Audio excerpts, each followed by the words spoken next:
Olá, como vai você? Seja bem-vindo ao nosso Minuto de Reflexão. Eu gosto sempre de lembrar que o objetivo desse canal não é um canal de estudo nem de pregação da palavra, mas de reflexões sobre a palavra de Deus. O objetivo desse canal é fazer você pensar, ler, aprender, e depois pensar, refletindo. Eu creio que Deus edifica muito as nossas vidas quando nós refletimos na palavra dele.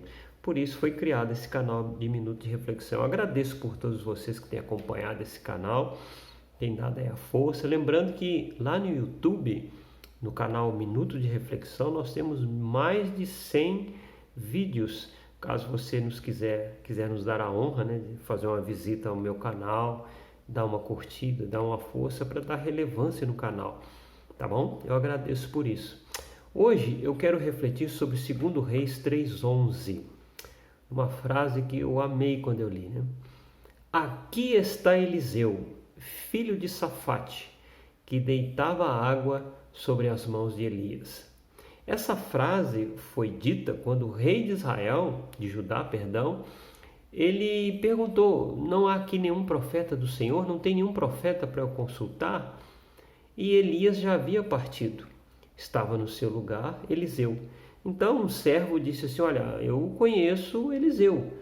Ele lavava as mãos de Elias, ele era servo de Elias. O trabalho de lavar as mãos e lavar os pés era trabalho de servo.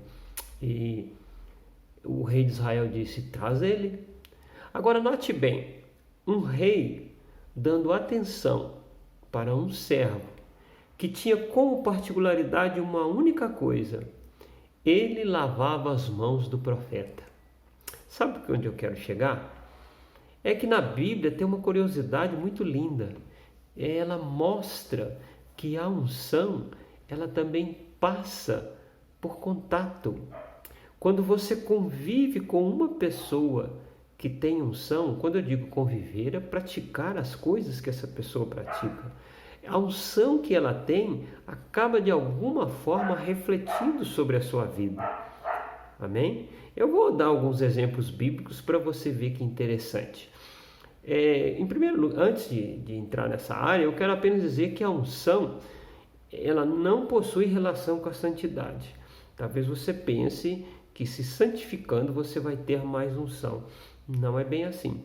A santificação é necessária, a consagração é necessária, mas a unção é um dom de Deus que não possui relação direta com santidade.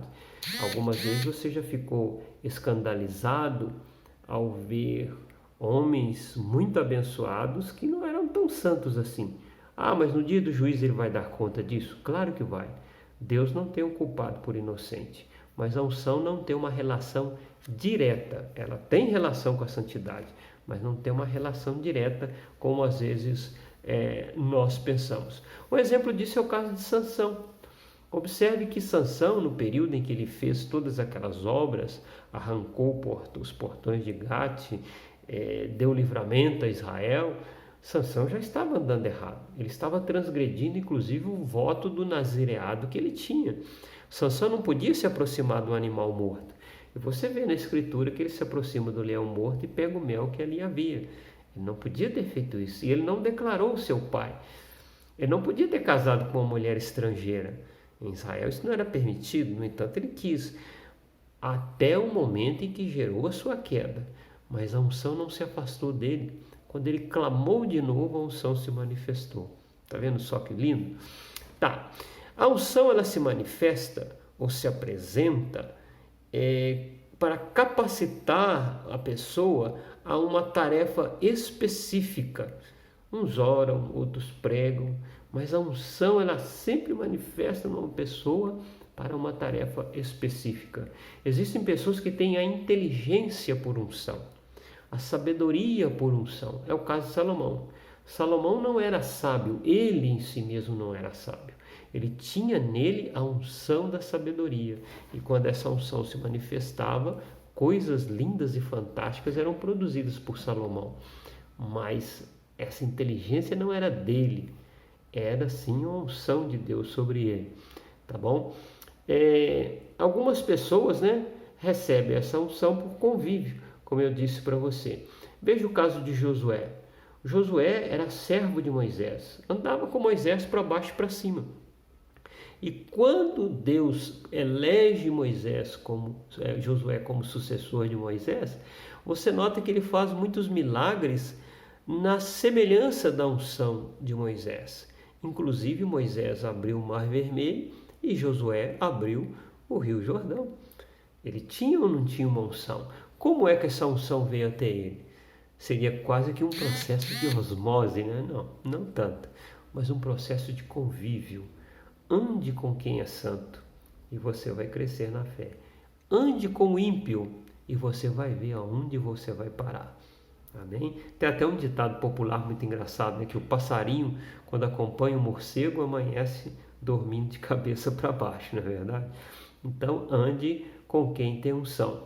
Samuel, ele era um homem ungido, ele era um profeta, um homem que era juiz e sacerdote.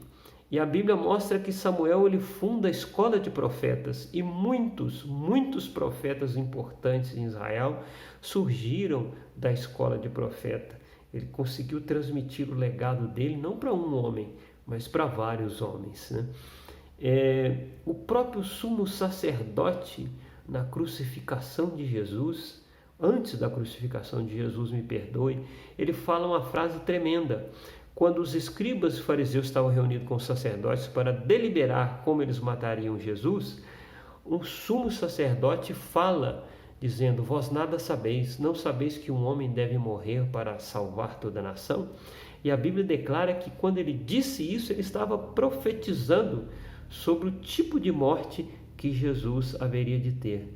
Só dele falar, de estar um pouco próximo de Jesus, a unção de Jesus se manifestou na vida daquele sacerdote perdido, perverso, mas a unção não tem relação direta com a santidade, não é verdade?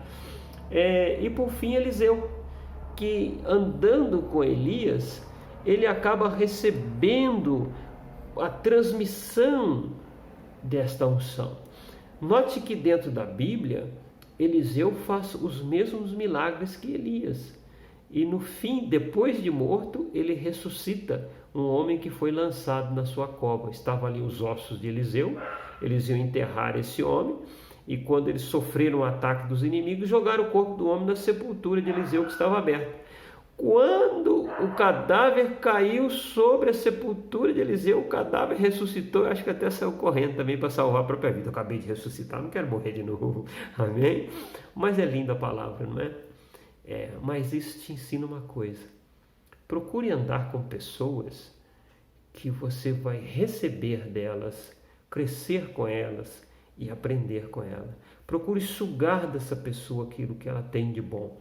Eu não estou dizendo que você deve desprezar o ímpio e o pecador, não. Quando você se aproxima do ímpio e do pecador, não é para participar das obras dele, é para ensiná-lo o caminho da salvação. Agora, quando você se aproxima de uma pessoa que tem unção, e isso você deve fazer, você procura conviver com ela, para que a unção dela passe para você. Eu vou desafiar você a fazer um teste. Ande com uma pessoa que tenha ministério de oração. Vai orar com ela. Quando ela for numa vigília, para o meio do mato orar, no monte orar, fazer alguma oração, fala com ela assim: eu vou com você. Você vai notar que as suas orações vão mudar. Ande com uma pessoa que tem dom de profeta, que anda, e profeta de verdade, tá? Não estou falando falso profeta, não. Você vai reparar que até num dado momento Deus vai usar você em profecia. O que Deus quer nos ensinar com isso? Que a graça de Deus não faz acepção de pessoas.